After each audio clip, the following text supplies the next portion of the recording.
Good morning, my amazing people. Hope everybody's having a good Tuesday morning. Welcome back to our therapy session. Last night's Raw. Y'all already know. Guys, it's bad, man. I just can't get over the fact that I think about how close we are to Mania, and the closer we get, the worse these shows are going, man. It's it's wild, man. It's wild.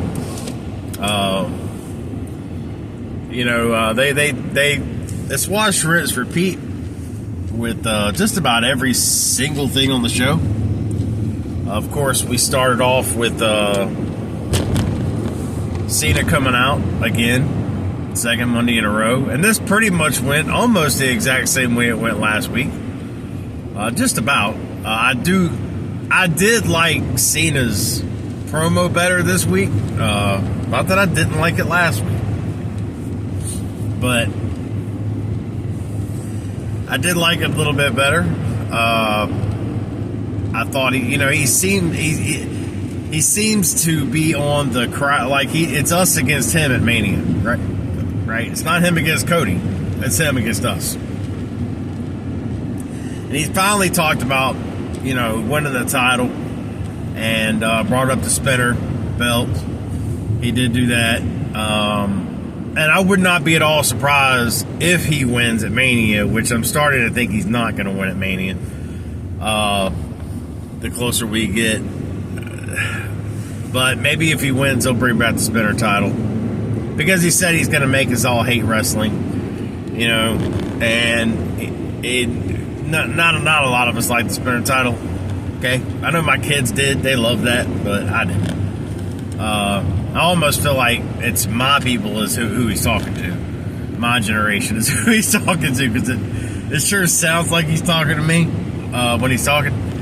But anyway, and that's fine. That's good. I'm okay with the way they're taking this with him. I just don't like the fact that he still hasn't brought up The Rock. Where does Rock play in all this? Still doesn't make any sense to me. I am glad that he brought up the title. I'm glad he brought up winning the title. He mentioned Ric Flair's name and he's going to make sure we all forget who Ric Flair is. But we all remember the name John Cena. Okay. I think these segments are, again, wash, rinse, repeat. And and then of course it's all over once you hear Cody's music, once the lights go off and you see the logo on the screen. It's like show's over. And of course he comes out and they just having Big Boy and Cena, man, and it's like Cena's out there with a microphone in his hand. Dang good and well, dude, he would annihilate Cody on the microphone. I mean, he would just abuse him. And the fact that they have not done that blows my mind. I mean, he would absolute annihilate Cody on the microphone. And they won't let him do it. They won't let him do it. And it blows me away. And these fans overseas, like, they're loving it because, again, I mean, we don't ever get to go. They don't ever get these shows, so they're excited. They're pumped up. Frankly, I blame them for a lot of the crap. Like for real, like, they're so excited. They're over there and crap that it's like you can't do any wrong. Like, they're getting mid-shows, and they're just cheering, this is awesome, and because they don't get this over there. So I'm not even mad at them for that. I'm not. But this ain't good TV. This is awful. It makes me wonder if these same shows were taking place over here in the States, how would the crowd respond? And when they do finally get back over here, how is that going to translate? But then again, a lot of these fans today are just eating this up. And they're loving it. And I can't understand it. I don't get it.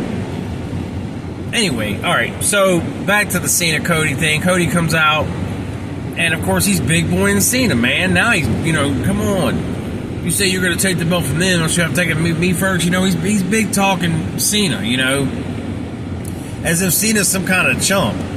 Man, Cena would annihilate him on the microphone, much less in the ring. Like, you gotta be kidding me. I mean, this is the part that just baffles the hell out of me. Like, it's crazy. It is absolute crazy to me that they're doing it this way. And Cena would eventually just throw his microphone down and leave the ring. And I'm baffled. I'm like, you can't be serious right now. Like, this can't be how they're going to do this every single week. With Cody just getting one over on Cena. So Cena has not said much of anything to Cody. It has been he's talking. Cena is all about the fans. He is directing everything he has to say with us. And he has not spoken to Cody at all. Now, I don't know if there's a reason. I don't know if there's something, something will come in. But I also don't know how many times we're going to see Cena before Mania. I think he's only scheduled next week, and then after that, there's nothing scheduled. But we got 3 weeks of Mania. So I don't know how much more Cena we're going to get between now and Mania. If somebody knows, if somebody has seen him where he's scheduled more than just next week, please comment it down below. I'd love to know. Check that out for me. And then, so that happened, and they went straight to this tag match, and A-Town Down Under is going to fight Jey Uso with a mystery tag partner, and that mystery tag partner ended up being none other than Big Jim Uso. So Jimmy comes out and joins him, and you got the Usos fighting A-Town Down Under, which, that's cool, man. It's been a while. We hadn't seen them fight together in forever. You could tell, too. They were a little rusty together. But, I mean, it was fine. It was great seeing them again together. It's been such a long time. Just the tag. We've seen them fight together with the at Survivor Series, but so we hadn't seen them just in a tag match in a long time. So that was cool. That was great. I didn't mind that at all. I thought that was okay. The ending was a little wash, rinse, repeat with Gunther, because Gunther comes out. They're making this whole Jey Uso being in his whole head thing, kind of like how they did Gunther after Crown Jewel, because he keeps messing up. He botched last week, and I guess they're playing that into the whole, storyline. I said storyline, that's funny. They're playing that into it, like his mess ups. And then in the middle of all that, he says something about, he's talking to Jimmy backstage later on, and says something about, yeah, I'm 3-0 against Gunther. No, dude, you're 0-3. Now I know it was a mess up. People are going to let him slide on it. My thing is this is exactly why people are saying the things they're saying. He can't cut a promo. He can't do the mic work. He can't. And he's an average wrestler. I mean, has people forgotten that he was in the worst match at WrestleMania last year? By far. And his brother was in it. He was fighting his brother. That was the worst match at WrestleMania last year. It was awful.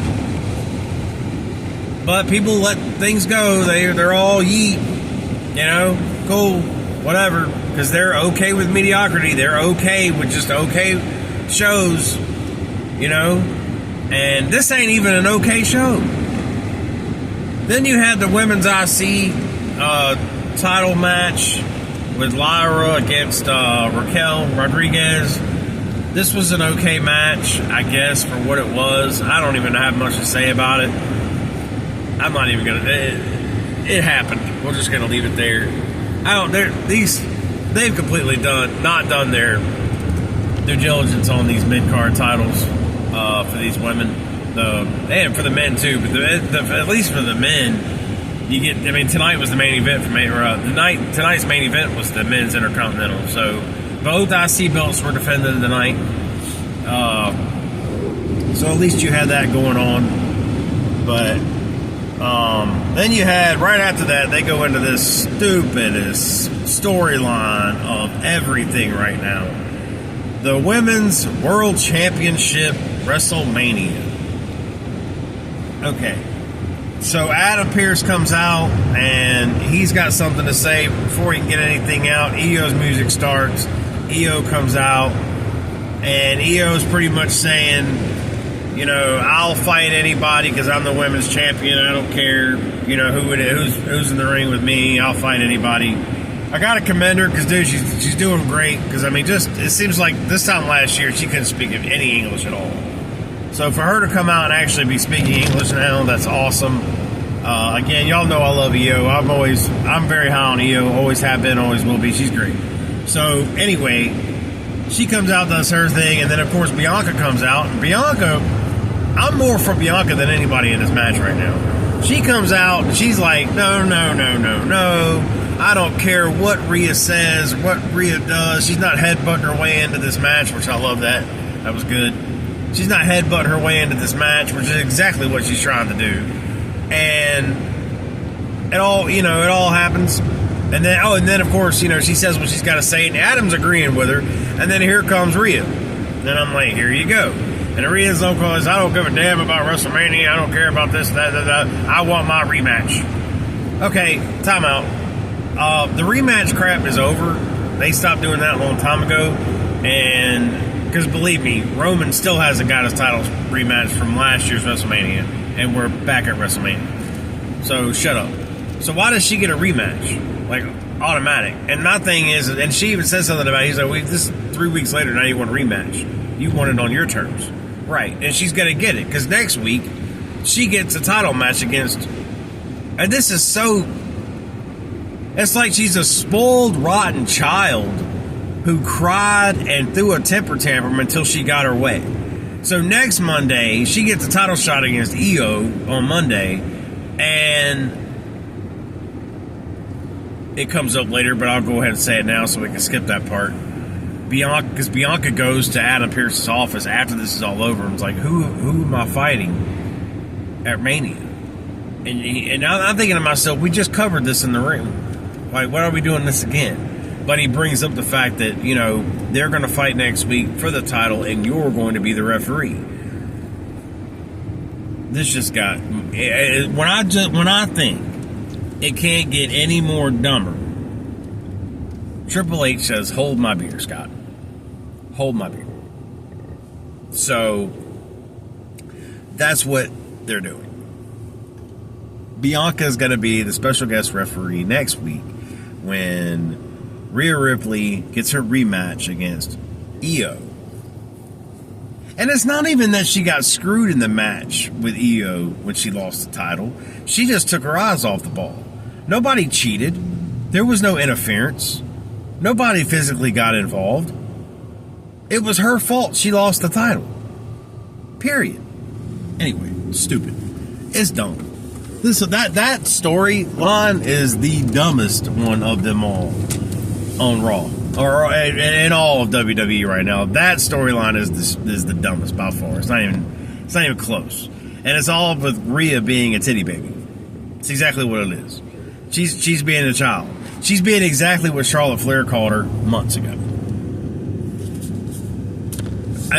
Good job making Charlotte Flair right in the entire process.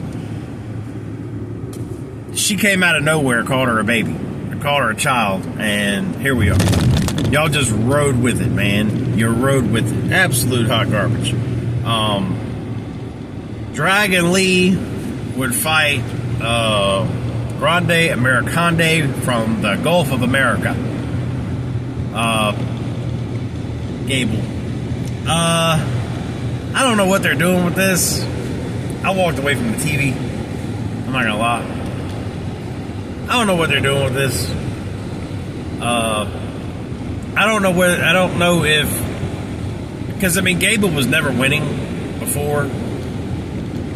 Maybe this is a way to kind of get him some wins. I don't know what they're doing. Maybe this will get him a match at WrestleMania against maybe Rey Mysterio. I don't know. That looks to be what's going to happen. But again, I feel like that's forced just to give him a match on the card at WrestleMania. Again, that's the biggest storyline of this WrestleMania is what can we do to get everybody on the card? And they're just literally throwing people into the matches, and there's no stories being told. That's another one. So who cares? Dragon Lee versus Glove Grinder. Who cares? Then CM Punk comes out, big pop from the crowd, of course. Now he said a lot of things. At the end, he kind of even says something about he was referring to the Shield as what he was doing, which I like. I like that because Roman and Seth together have a history with Punk going back to the Shield. If they want to use that, I support that message. That's good. If they want to do that, that's great because that's a lot of untold crap, a lot of old history that you can bring back and use in this whole triple threat. Because right now, this is underwhelming. Right now, this match, you got three of the biggest guys in WWE in the same match in triple threat, and there's no feeling for any of this. There's nothing. I'm not emotionally invested in this match. And you got three of my favorite wrestlers. I could care less. He did mention the fact that he wants to there's a contract. This is what I was going to get at. There's a contract signing next week that he's announcing, right? And of course, the crowd starts booing. And he actually asked him, what are you booing for? And see, I say that because last week and the week before, we'll go 2 weeks ago, Heyman came out and made a comment about Roman and Seth and CM Punk being all together under one roof at the next place that they weren't going to be at. So they all boo, right? These countries, these cities over here, they're booing. If it ain't happening in their city, it's like, could you imagine them doing that in the States? You know? But again, they don't ever get shows, so I get their boos. I'm not complaining about their boos. Okay, I complain about their singing and their Cody Rhodes song that they've created. That's the dumbest thing I've ever heard in my life. But I'll stop there. Anyway, so where do I leave off at? So yeah, CM Punk's out there pretty much announcing that there's going to be a contract signing next week at SmackDown for those three guys, and he wants to look at the fine print to see what this is all going to be about because he wants to know what the contract states. All right, which kind of leads me to believe that maybe something involving his favorite with Heyman will be involved. I don't know what the heck that's going to be right now on this show, on this video. I'm not even going to try to dive into that because I'm already 20 minutes in. Like, I'm not doing all that crap. I'm not. I'll maybe come back later and talk about what I think it could be, but because we all know he wants to main event at WrestleMania, but we also know Cody and Cena are going to main event night 2. Could they main event night 1? Sure, but they've kind of been pushing this Jey Uso main event Gunther match as night 1's main event, or so we would believe. But is what's going to happen with that? Like, if that's what this is all about, you know, and maybe it'll be the winner of this match is a number 1 contender for the title, you know, which awesome. I would like that. I think that would be great. I think that would be great if they made this a number 1 contenders match. Do something with it, because right now they're not doing it. They're not doing anything with this, and that's why this match is underwhelming. And I know they've heard it. And it's pretty sad when you've got 3 of the greatest guys in the company in the one match in a triple threat and nobody cares. So yeah, sure, put a title on the line and let it go. Do it. Anyway, that was pretty much that.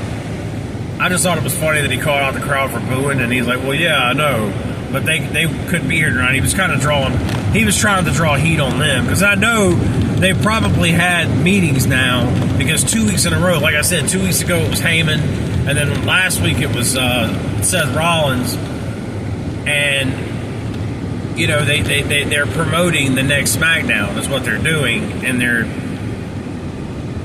kind of And the crowd's not enjoying that at all because they want it in their city.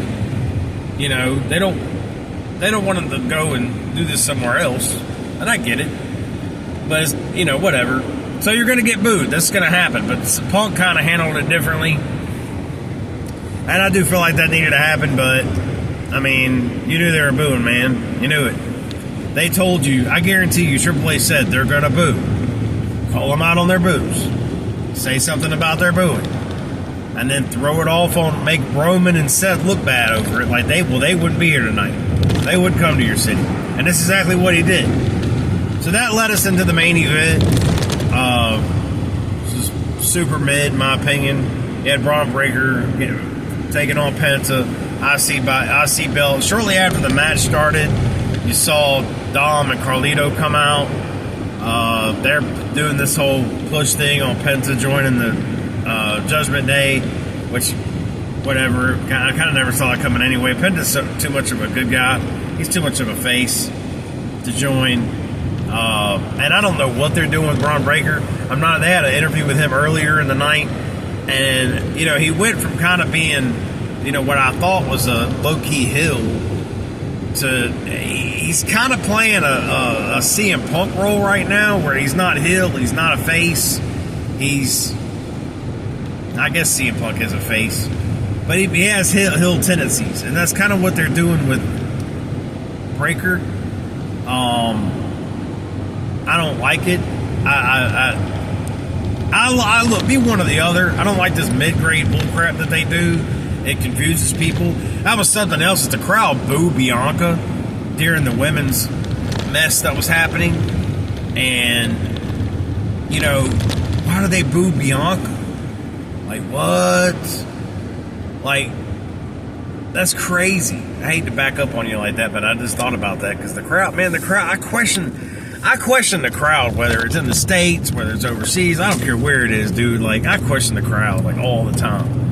Like, I don't know what they do. I don't know why they do it, but it's dumb. I don't get it. I mean, it's just like the 6-year-olds that come on my channel and leave little stupid comments, you know, but, I mean, it is what it is, you know. The kids love it.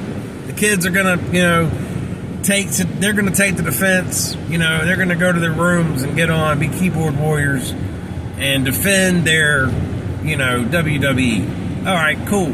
I'm glad you enjoy the show. I'm glad that you're happy.